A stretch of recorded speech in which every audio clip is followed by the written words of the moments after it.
Another soldier dies in a training exercise in the Brecon Beacons. Police launch an investigation.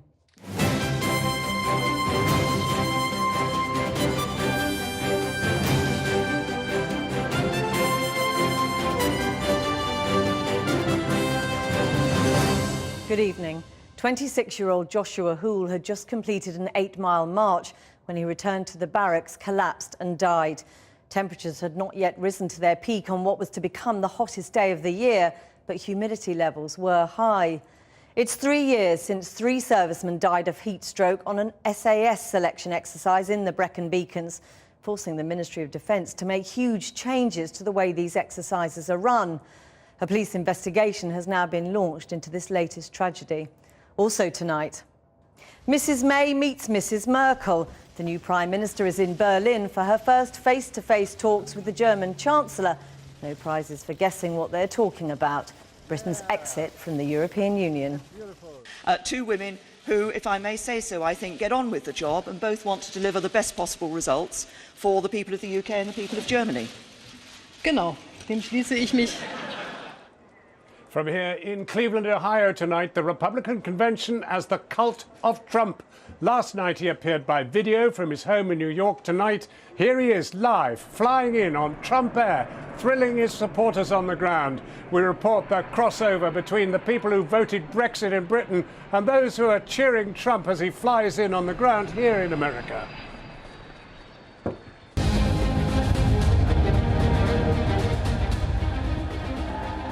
Good evening.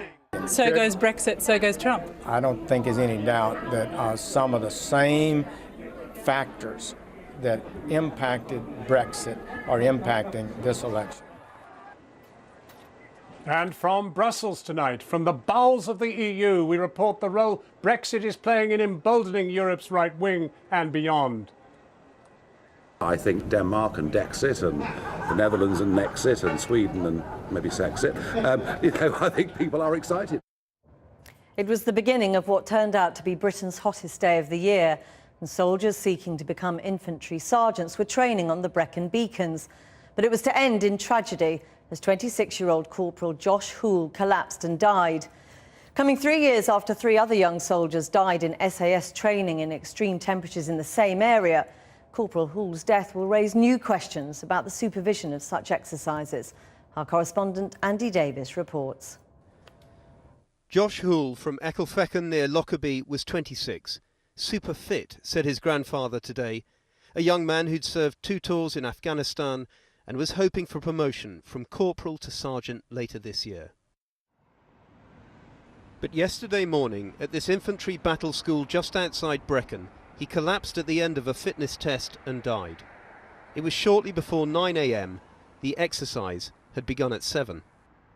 It was a standard combat fitness test, we've been told. Each soldier had an assault rifle and a backpack and had to cover 8 miles on roads around Brecon. They had to do so in a time between 1 hour 50 minutes and 2 hours. No slower, no quicker. It was, said an army spokesman, a basic controlled march. It was around 18 degrees in the area by the end of the march. Humidity was very high. But what caused Corporal Hoole's death has yet to be established. Investigations continue while the 26-year-old's family are left reeling at what the police have described as his sudden death. This was Josh Hoole's grandfather today recalling the last time he'd seen him come in from a training run. Just before he went away around a 12-mile run, and he come back in sweating, and he was super fit. So, I mean, he died doing the job that he loved. Inevitably, there's going to be a great deal of scrutiny surrounding this case because it's now almost exactly 3 years ago that another 3 young soldiers here in the Brecon Beacons collapsed and died whilst on exercise. They were Craig Roberts, Eddie Mayer and James Dunsby, Army reservists who collapsed during a 16-mile SAS test march across the Brecon Beacons on one of the hottest days of the year.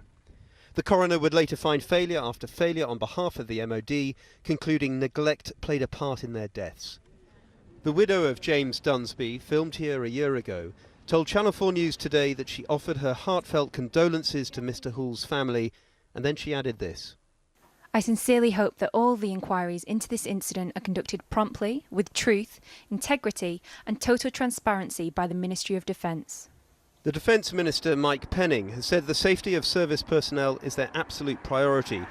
There'll be an MOD inquiry, he said, as well as the police investigation. Josh Hoole, who served with the Rifles Regiment, was due to get married later this year.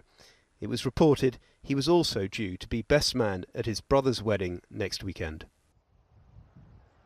Now, even though yesterday was the hottest day of the year, as we all know, it's not at all clear yet whether heat illness played any role in this soldier's death. The circumstances involving this exercise were very different in many ways to the exercise involving the 3 Army reservists on the mountainside 3 years ago.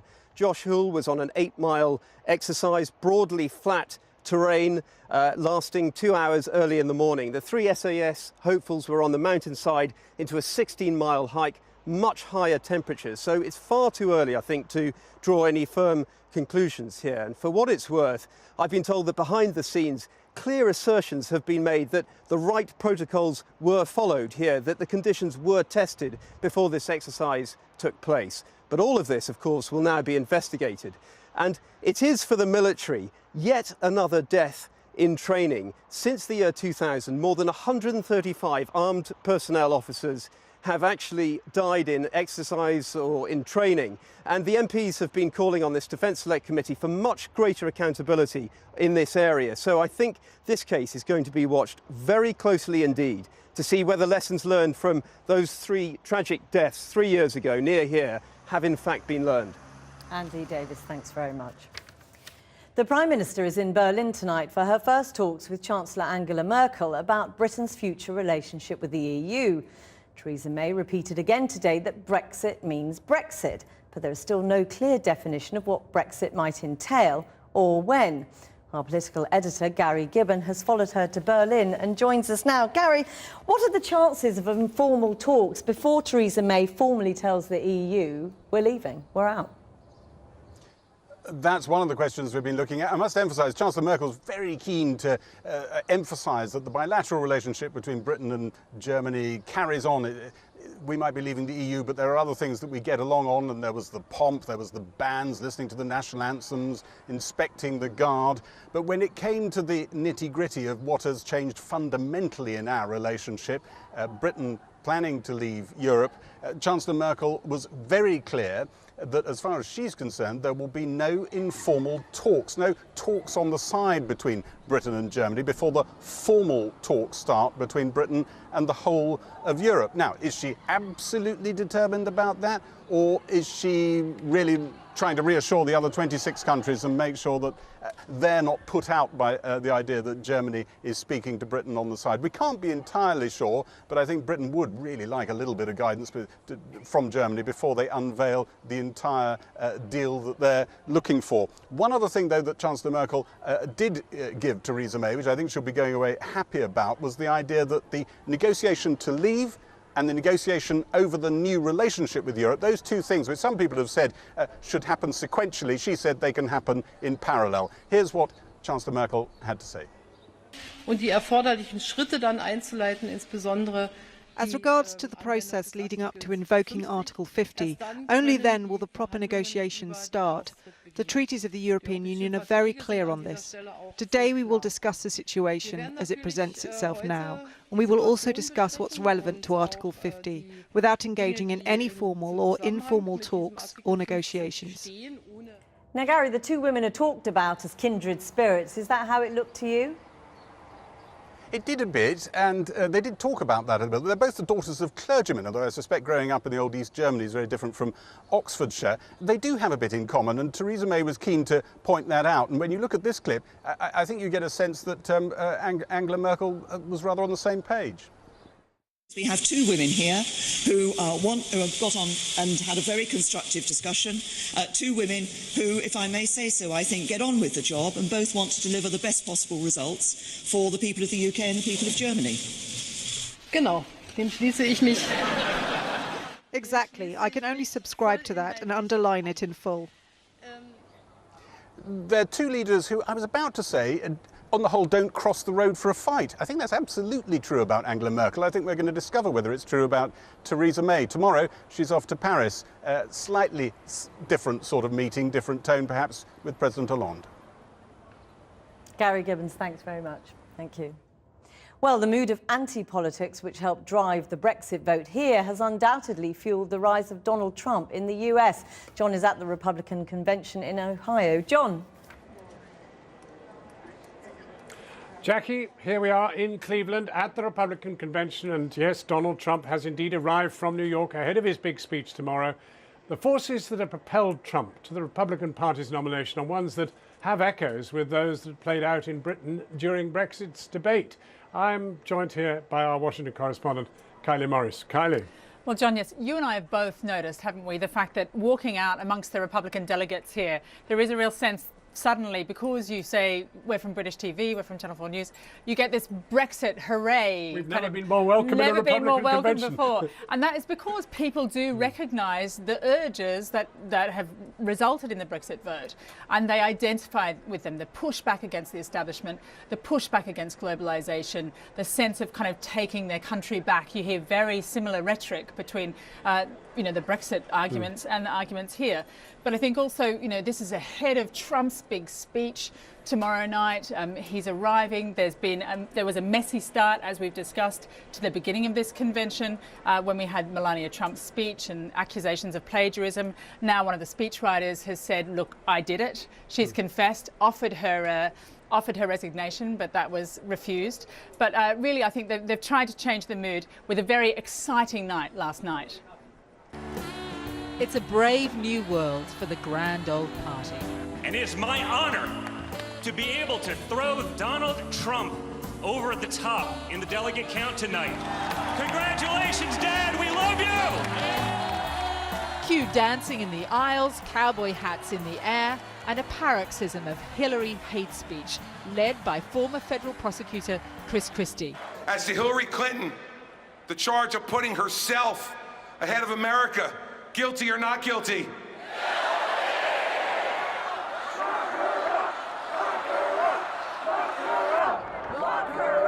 A war cry meant to terrorize their arch enemy. Backstage, backslapping between senior Republicans like Governor Christie and Senator Jeff Sessions, who are guaranteed good seats on the Trump train. It's never too early to talk cabinet positions and reflect on the satisfying realignment of transatlantic conservatism that began with Brexit.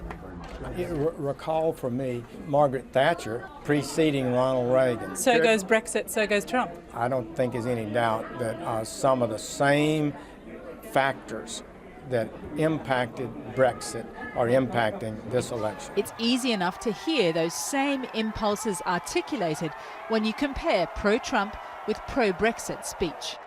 I'm a great believer in helping those around the world in need, but it's time to put the interests of men and women and our communities first. Reckless immigration policies. Haven't we had enough? Can I speak for you? And can I say, we want our country back? And it's time for change. It's time to take back our country and make America safe again.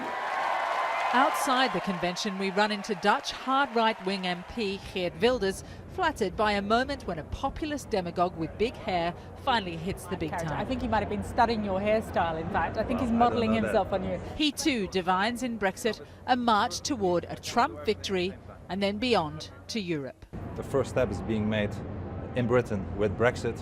The choice of this president here, Donald J. Trump, would be a next step, and it will not be the last. There will be more major changes in Europe in the next few years.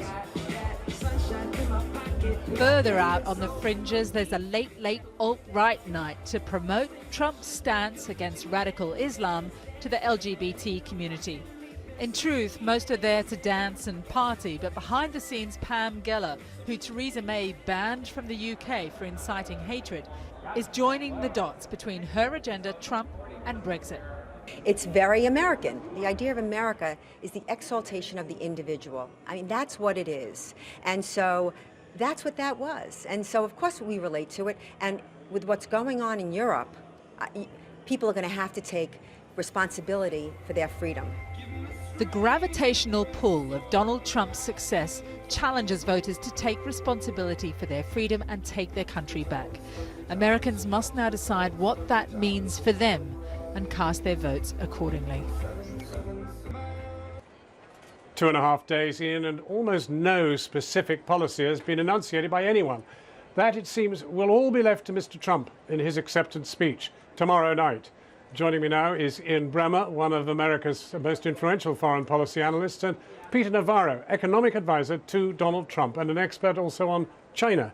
But let me ask you, first of all, about this whole question of policy. Sure. Now, one of the things that Mr. Trump has talked about is possibly even pulling out of the World Trade Organization. He admires Britain for having pulled out of Brexit, having Brexited from Europe, or not that we haven't done it yet, but is it seriously possible that America might come out of the World Trade Organization? Let me go to John Maynard Keynes, a famous countryman of yours. Keynes basically thought that if you engaged in massive fiscal and monetary stimulus, you could solve any economic problem. And that's what this country's been doing over the last 8 years with Barack Obama. We've doubled our deficit from $10 trillion to $20 trillion. That whiskey's not working. Donald Trump understands that the problem facing America is structural in nature. It's the fact that we have an almost $800 billion a year trade deficit, which shaves our growth rate almost in half, has led to 0% average income growth, and has left over 20 million people. Does that pull us out of the World Trade Organization?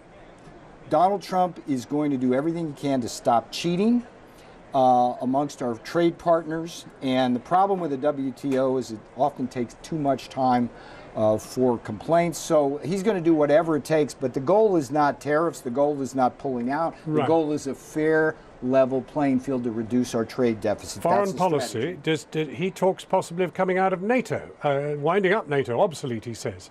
Well, it's interesting. I mean, the Germans have just come out with what I think is a very dramatic defense policy statement that basically says they want to get to 2% of defense spending, something that most NATO allies don't do. And the Americans, Obama and Trump, are actually closer on this together than, frankly, they are, either of them, with Hillary Clinton. Obama's the one that was initially talking about free riders in his big Atlantic magazine interview. Trump talks about that as well. But pulling out of NATO is another matter entirely. And one thing we do know is that outside of the United States, a lot of allies over the last 7 years have said we're not so committed. We don't understand if the United States is really there for us. Well, under a Trump administration, I think that would concern most of them more. Right. Yeah, I agree with Ian. You have to look at what Trump is trying to do. Tariffs are a way of stopping the cheating. Talking about pulling out of NATO is getting countries like Germany to say, yeah, we're going to put 2% in. We need everybody else in. You don't have to worry about that. Let me move you on to something else, though, because Brexit has already begun to cause its shocks to the British economy and for other economies too. Global markets are rallying. Well, they may be rallying at the moment, but wait for it. And I mean, there could be a massive shock if you get a Trump presidency. Look, the politics of this are pretty simple. There's people up and down the UK who have seen immigrants come in and displace them in terms of jobs, turn their culture upside their head, and they're just angry. And that's what the Brexit vote was about. And I fault the British government for not realizing the problems with immigration. The problem... And you think there's a great parallel in America? Absolutely. And the problem with the whole EU is that they force you to take free flow of borders along with the free flow of capital, and that's just not going to work. That issue has to be dealt with by Europe. Now, you both know about China. We've got the Spratly Islands, ordered by the United Nations as being illegally occupied by the Chinese.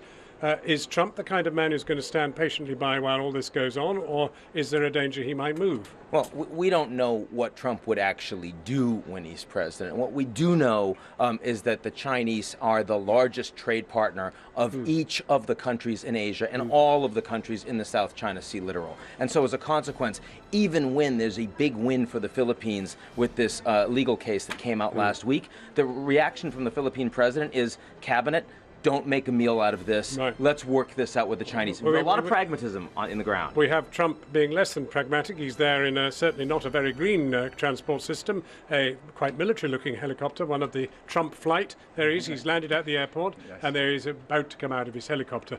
But China, I mean, he's actually very resentful of the way China's dumping steel. He's got great grievances with the Chinese about other economic issues.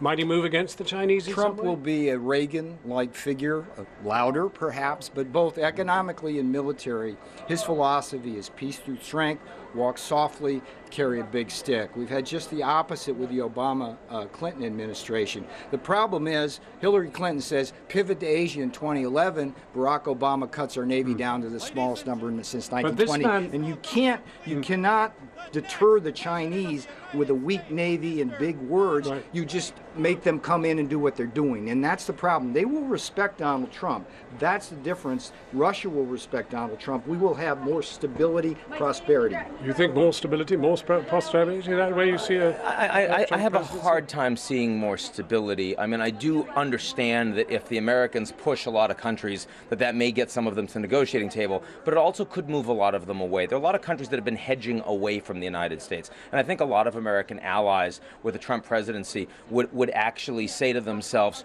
we really don't see our future. We have to look more at ourselves. Look, Trump is saying America first. And I think what the Brits said with Brexit was Britain first. I think all over the world, countries are taking the same lessons away that some Americans are. And if that continues to happen, you no longer have a U.S.-led global order. You instead have every nation for itself. I think that's what's more likely to come. Yeah, alas, we've come to the end of our moment, but I'm extremely grateful because it's the first time we've had some real hard policy out of the campaign. Thank you very much indeed, both of you, for joining us. Troubling reports are emerging tonight from Syria that US-led coalition airstrikes may have killed at least 60 civilians. Now, that's something which Mr. Trump, who's here on the ground from his helicopter, is going to have to think about if he becomes president. Today, it's reported that there's been fighting around a stronghold in Syria of Islamic State militants in the north of the country. The Syrian Observatory for Human Rights says that residents were leaving the village of Toqa when they were hit, apparently after being mistaken for IS fighters. Darshna Soni has the latest. A coalition airstrike in Syria. They've been described as the most precise and disciplined in the history of aerial warfare. But an attack yesterday on the village of Al-Taqar appears to have led to the death of at least 60 civilians, among them 11 children.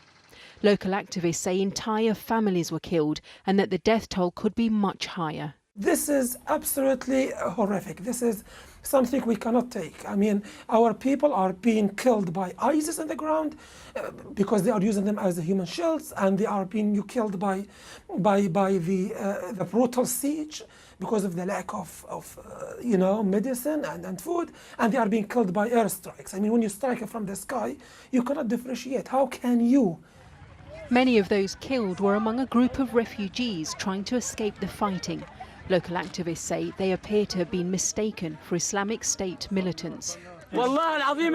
This man told how they'd been forced to abandon their homes after IS dug tunnels underneath them. The militants have been fighting to keep Manbij since May, when an alliance of Kurdish and Arab fighters, under the cover of American strikes, encircled the town. The area is strategically crucial, close to the Turkish border and a supply route to Raqqa. IS have been slowing the alliance with suicide attacks and landmines. But as the fighting drags on, the UN says as many as 70,000 residents are trapped with no electricity or water.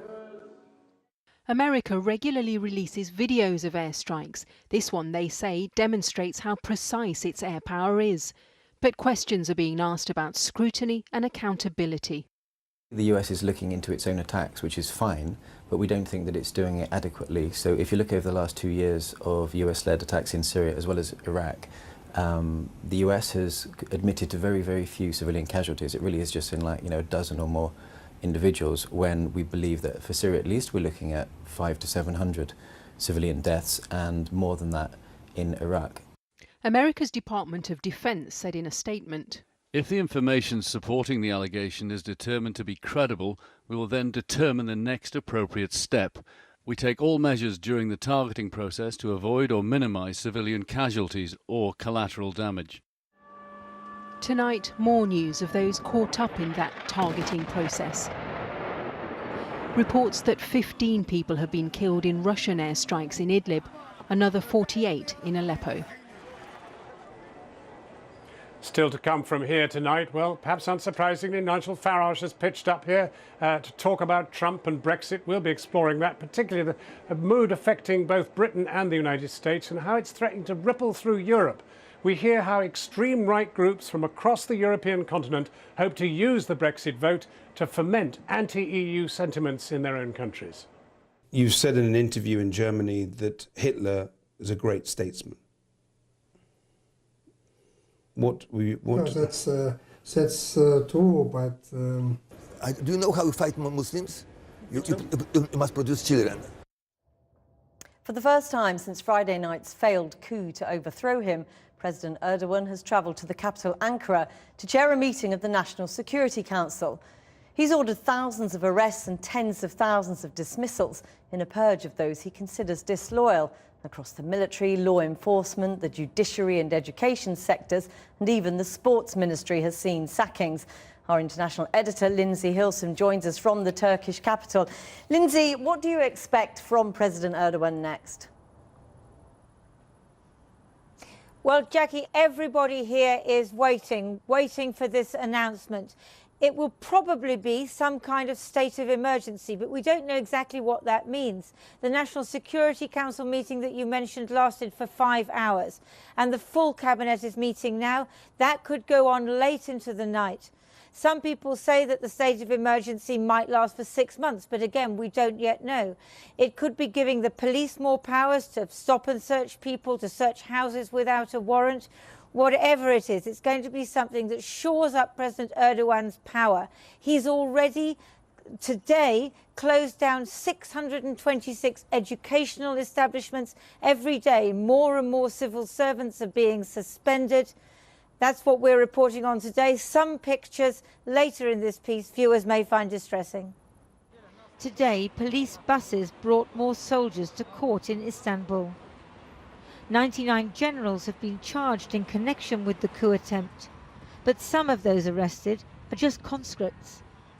Their relatives look through the bars, hoping for mercy, but the authorities are punishing not only soldiers, but civilians whom they suspect of links to Fethullah Gulen, the exiled cleric they say was behind the putsch.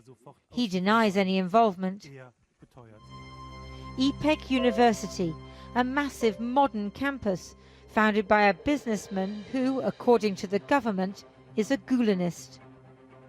The authorities already took it over before the coup. All institutions connected to Mr. Gulen are seen as a threat to the state. Today we had to film from a distance. No one there wanted to talk. Deans at all universities have been suspended. Everyone's scared. Outside the Education Ministry, the founder of the Turkish state, Kemal Atatürk, is memorialized alongside teachers. Civil servants arrived at work today not knowing who will be purged. Maybe those loyal to Atatürk's secular ideals or socialism too. The government's aim is to transform the education system entirely. I don't think the educators are all Gulenists. Some are union activists, so they want to get rid of them because they're in the opposition. They're accusing them of Gulenism as an excuse. President Erdogan headed a National Security Council meeting this afternoon, the first time he's been to the capital, Ankara, since the coup attempt. With what many call a witch hunt underway, it's hard to see how the government can keep courts, schools and other institutions functioning, let alone the military and intelligence. Last Friday, people resisted the coup with extraordinary bravery. Saberi Unal tried to stop a tank and lay down between its tracks when it kept going. Miraculously, he survived. He didn't run away, but tried again. This time his arm was crushed. Scores of people rushed to his aid. He said his protest was just for a minute. The real heroes are those who lost their lives. Amongst them were 2 police officers buried in Ankara today. They died defending democracy. The problem is that now, with President Erdogan moving ruthlessly against all enemies, real and perceived, democracy in Turkey is still under threat. One of the measures announced today was that academics are no longer allowed to travel to conferences or workshops or exchanges with other universities. Those who are already abroad are told they must come back. The political prisoners, those military officers, they are not allowed to have lawyers. These are just some of the measures. We're going to see far more to come, I think, after President Erdogan's announcement later tonight. Lindsay, thanks very much. Well, joining us now from Istanbul is Egemen Bayish, Turkey's former Minister of EU Affairs and chief negotiator in accession talks with the European Union. Mr. Bayish, 50,000 civil servants, teachers, judges, people from the sports ministry. What does this have to do with the attempted coup? Well, most of these people have been belonging to this secret organization called FETÖ, led by a so-called man of religion who lives in Pennsylvania, United States. This guy has been taking the smart kids of poor families, giving them top-notch education, and then placing them in every institution of the government, and then seeking full loyalty from them, asking them to provide knowledge, intelligence, and use that to infiltrate into the government. We have found out today there was an admission by the chief military aide of our chief of staff who said he had been placing listening devices into the room of the chief of staff of the Turkish military for the last 6 years on a daily basis. I'm sorry to interrupt you. You said yourself in 2012, one journalist imprisoned for their views is too many. Now you have dozens of journalists who've been arrested or suspended, academics told they're not allowed to leave the country. To many people, this looks less like a reasonable response to the coup and more like a politically motivated purge of people who disagree with President Erdogan. I totally disagree. Most of the people who have been detained in the last 3 days are detained because of their affiliation with the Gülenist terror organization. The detainments of the past, however, had to do with other reasons. Either they belonged to a terrorist organization, or they were sponsoring PKK, or they had actually committed petty crimes. But talking of democracy, if you see behind me, millions of people have gathered for the last 5 nights. Every city of Turkey, not only AK Party supporters, but supporters of the opposition parties from different labor unions, NGOs.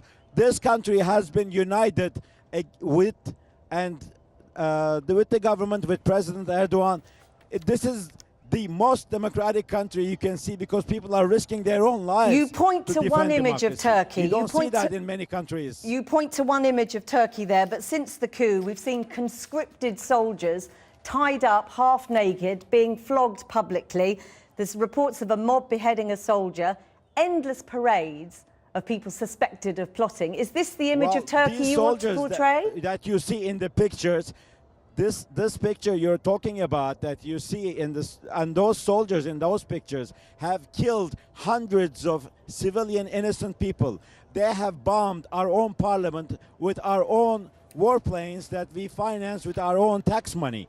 Those soldiers used heavy armored vehicles to drive on people, to squeeze people, to kill people. But you talk about democracy. They have no mercy, they have to be detained in somewhere.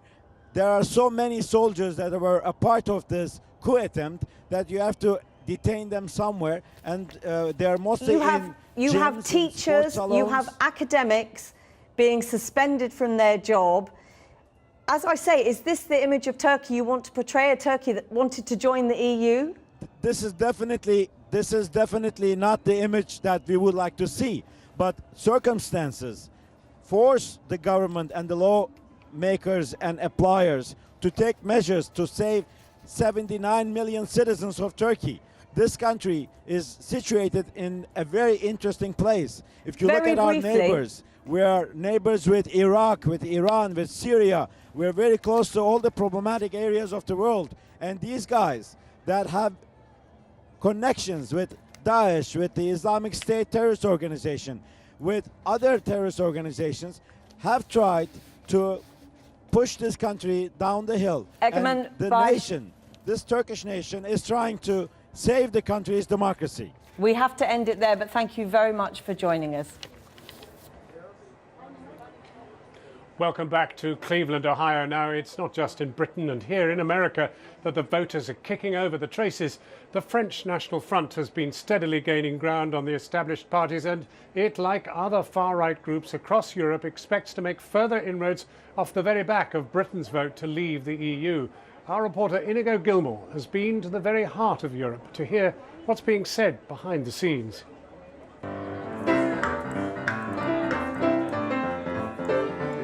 Are we really entering the end of days for Europe? I'd come to its democratic core, the parliaments that sit in Brussels and Strasbourg, and to meet some of the MEPs. You can certainly hear some unexpected views around here. No, you said in an interview in Germany that Hitler is a great statesman. No, that's true, but... When you say people from Islamic culture are trading women for camels, what are you referring to? I'm referring to the position of women in Islamic countries. So you think we should fight Muslims who are trying to fight. What should happen to them? Do you know how you fight Muslims? You must produce children. There are now around 100 MEPs in the European Parliament on the far right and nationalist spectrum, and about 50 on the hard left. In this political environment, the UK Independence Party have been seen as relative moderates. My first mission was to meet the UKIP MEPs, who were in jubilant mood. First up, Roger Helmer. Come in. Hello. You finally made it. Hello. Ah, good heavens. Nice to meet you. How are you? Good to see you. Good. At a late hour. So where do you want to be? Where's a good... Right here, it's great. Well, there's a woman I greatly admire, yes. Yes, I shall be very surprised if Theresa May does quite as well, but a pewter model of a Spitfire. Mr. Helmer has always been very friendly with the press. I wanted to put to him concerns that the Brexit vote has emboldened far-right European politicians. You clearly have an agenda. You're trying to push this story about... Well, you are. You're insisting on talking about the far right. I am telling you that there are people with serious reservations about European integration on the right, on the left, and in the centre, right across the spectrum. So to talk constantly about the far right, frankly, you're trying to hang something on us that we don't want hung. I'm not trying to hang we are not. I just think it's important that people... Let me get a word in edgeways. We are not trying to embolden anyone. If the result of Brexit in Britain is that other movements seeking freedom and self-determination are encouraged across Europe, then we will be very happy about that. But Even if they have unpalatable views. Well, we can't help what views other people have. We are concerned about Britain and British freedom and determination, self-determination. We are working for that. Other people have other views, but I'm not responsible for them. The European Parliament took a big Eurosceptic swing in 2014. In today's Parliament, disparate parties, some of them on the fringes, team up with others to form bigger multinational alliances. In this way, they get more money and power. This is a publication from our party. In another part of the Parliament, I came to meet Udo Voigt. Who's that? What's that picture? Terrorist. He's from the extreme right NPD party. What do you feel about it? In Germany, where Holocaust denial is a crime, he was investigated by police for praising Hitler. A political nobody in Germany, the EU has given him an opportunity to air and share his views. He told me the Brexit victory was a cause for celebration. What was your reaction? My reaction was, since I heard it in the morning, to drink a champagne during my breakfast. Usually I don't do this, and I have a very good feeling about the situation that we are able to destroy this kind of Europe. So it's helped you think? It's helped the far right, the Brexit? It will help the far right in whole Europe, yes, of course. And so it's a victory, Brexit is a victory for the far right? It's a victory for the far right, that's true. The idea of a united Europe was born from the flames and ashes of the Second World War, in which at least 50 million Europeans died. The dream of people like Churchill and de Gaulle was a continent living in peace and security. The shock of Brexit has not stopped the feel-good Euro parties here. Britain is still part of a map of Europe covered with daisies. Nearby, UKIP MEPs were having a sing-song.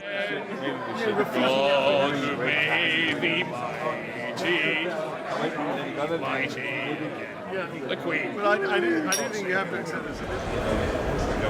Back in the Parliament, however, there are politicians who still believe in the idea of Europe at war. I don't want peace. I want normality. And normality is that sometimes there are wars. It's a normal condition. Among the party's MEPs is Bruno Gollnisch, a high-level academic who used to teach at Lyon University. In 2004, he courted controversy when he said historians should be able to discuss the Holocaust death toll. Nigel Farage, is he a kind of heroic figure among you? Well, he's a very talentuous politician. In a way, I regret that we could not have deeper contacts, exchanges. I had some talks with him. How does it boost it? Can you explain how it... Psychologically. Le peuple britannique vient, lui, de commettre le sacrilège ultime. Others too are feeling inspired by Brexit. Cast your eyes to the left of Marine Le Pen, and the man laughing is Marcel de Graaf. He's from the Dutch far-right Party for Freedom. And we were inspired by Nigel in his... You were inspired by Nigel? Yeah. I think I can say that, yeah. So your UKIP colleagues here gave you encouragement that you should push on? Yes, of course. Not to control our national borders, to keep people from Islamic countries out. Because Islamization means, and that's our position, to import a culture which is backward. So do you see that Christian countries and Christian culture is superior? Yes, absolutely. Can you explain what you mean? Yeah, because we have a culture that is based on compassion. We only make it last for Nigel. We only want what's best for him. Inigo Gilmore from Channel 4 News. Hello, how you doing? How are you? I'm all right, am I? Are you having a celebration tonight? My life's been a celebration. Right now in the European Parliament, Nigel Farage is king of the Leavers. He dismisses the names he has been called. So let's just recap some of this. A neo-Nazi, extremist, inciting hatred. That's all right, that's fine. But saying to them, well, of course, none of you have ever had a proper job in your lives. But was that fair? You're right, of course it was. Have you met any of these people? Nigel Farage may have stepped down as leader, but his next moves could spell trouble for Europe. He's talking of a Europe-wide push to spread the Brexit word. EU leaders dismiss him at their peril. It's all happening. What are they telling you? What have they been saying to you? It's all happening. And can you give me an example? The further north in Europe you go, the more excited they are about it. And you know, I think. What have they said to you since Brexit? Have they? Well, they are. Is it Swedish or who is wildly encouraged. So yeah, I think Denmark and Dexit, and the Netherlands and Nexit, and Sweden and maybe Sexit. You know, I think people are excited by. Have you had direct discussions? Of course I have. Yes. Of course I have. What are they telling you? And one of the things I've said is that as part of my winding down process, if I can here work with other movements that want to get those referendums, then so be it. We only make it last for Nigel. So this is where we are in Europe 2016 as the United Kingdom contemplates Brexit. I popped back to see UKIP's Roger Helmer.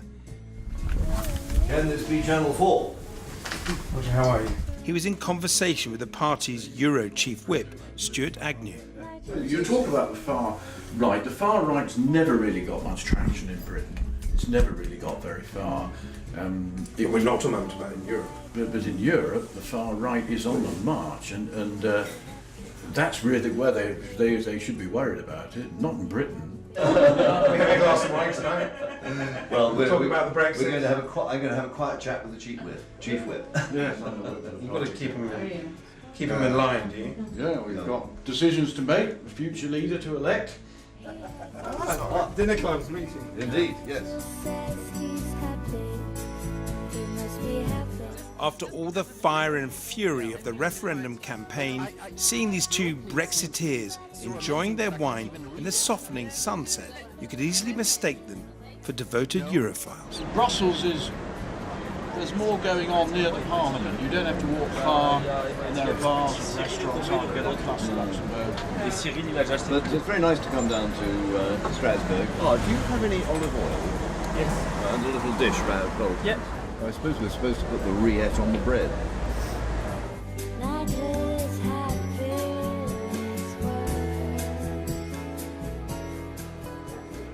Inigo Gilmore reporting, well, Nigel Farage is not one to sit on his laurels, and he's now here in Cleveland. I caught up with him a little earlier and I asked him if Donald Trump is his soulmate.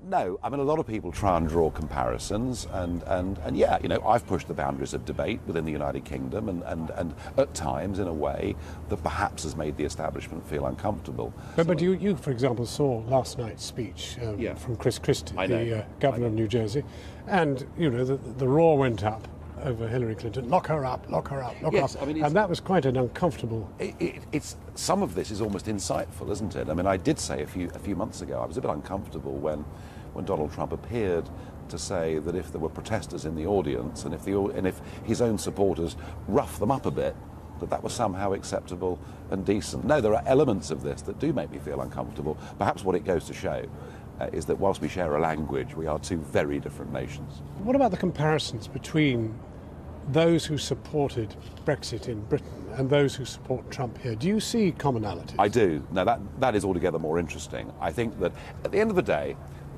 why did Brexit succeed? Well, it was because we managed to engage a group of people who have not voted for 20 years, or in some cases have never voted in their lives, who connected with the arguments and who thought going out to vote might just make a difference, might just change things, and it did. So, I mean, I suppose my message here is that if you can engage the ordinary people, engage the little people, anything is possible. Here, the average age in that convention hall is somewhere between 55 and 65. The average age of the Brexit voter was older rather than younger, and indeed the young most certainly didn't. Isn't there a case for saying Trump and you are really about an older generation kissing goodbye to the future of the younger generation? Oh, I wouldn't buy that, and I think it's very interesting. I mean, with the youth in our country, you're quite right. You know, 70% perhaps of our under-30s voted for us to remain, and yet in every other European country, it's certainly over 50% of young people that want to leave the euro and think the European Union is a disaster. So we have a very strange situation between the youth of the EU. But why do you think you and Trump have no appeal to the young? Well, I don't think no appeal is correct. Is correct. You know, I mean, I spoke in the Netherlands recently to a very big crowd. Oh, I'm talking about in your domestic circumstances, in Britain and in America. Well, sometimes, you know, overcoming arguments isn't easy, and I do feel in the United Kingdom, through education and through universities, we're almost giving our young people just one side of an argument. They've not really been taught to think fully about the good and bad side, perhaps, to be fair. Immigration has been at the heart of both these campaigns. Yes. And here, if it's possible to think of it, even more toxic than it has been in Britain. I mean, building a wall, saying goodbye to Muslims. You happy with all that? No, of course not. Of course I'm not. You know, I mean, I've argued that I want the United Kingdom to have a good, sensible, positive immigration policy where we control the numbers of people that come. What about Muslims? He wants to ban them. I've never, ever got involved in religious politics or racial politics in that sense at all. And wouldn't? And wouldn't, ever. Mr. Farage, thank you very much indeed for talking to us. Well, after the break, we return to politics here in Britain and the battle for the soul of the Labour Party. Whether you want to save Labour or save Corbyn, your deadline to pay for a vote in the leadership election has now passed. We look at how the contest is shaping up.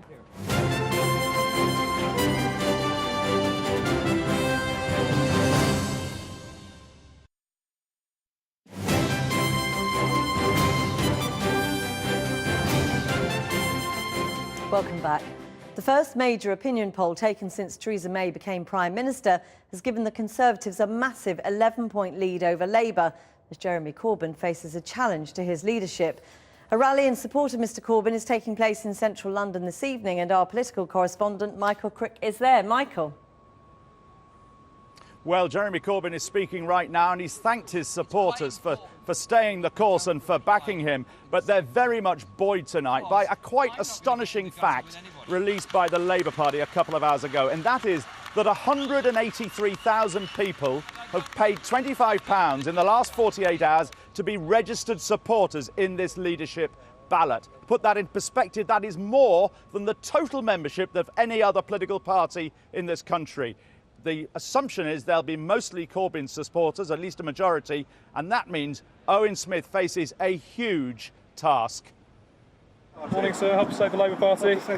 Outside Willesden Tube Station today, critics of Jeremy Corbyn urge people to become registered Labour supporters to defeat him in the leadership contest. Hello, sir. Save the Labour Party. Thanks a lot. Questions to the Prime Minister. Then 9 stops down the line at Westminster, at her first Prime Minister's questions, Theresa May attacked remarks he'd made on unscrupulous bosses. I suspect that there are many members on the opposition benches who might be familiar with an unscrupulous boss. A boss who doesn't listen to his workers, a boss who requires some of his workers to double their workload,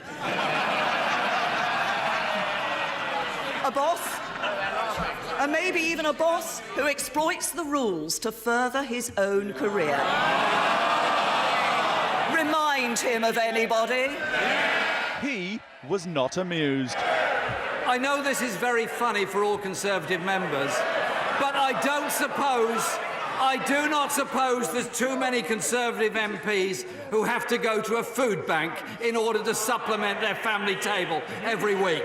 At the back, Corbyn's challenger, Owen Smith, next to Angela Eagle. Rivals till last night, now working together to defeat their boss. But the world's been quick to explore Smith's past. Here's teenage Owen Smith supporting Welsh miners during the big 1984 strike. And there's focus on the 2006 Blaenau Gwent by-election, where Smith, then a lobbyist for Pfizer, was seen as a new Labour Blairite who backed private firms doing NHS work. Owen Smith was very supportive of that at the time, and he told me that he agreed with that. He was very careful to say that he still believed that the NHS should remain free at the point of delivery, but he was definitely open to the idea of private companies having a role within the NHS as contractors. Smith told Shipton where they can work alongside but subservient to the NHS and without diminishing in any respect the public service ethos of the NHS, then I think that's fine. Today, Smith took a very different line. This kind of implication that you are in favour of an extended role for private companies in the NHS, is that something that you support? No, it's complete nonsense and spread, I presume, by people who don't want me to win this race. I've always been in favour of a 100% publicly owned NHS, free at the point of use. There have been comments about something that was a report written by a company I worked for many years ago, but in no way can people extrapolate from that to suggest that I'm in favour of privatisation of the NHS.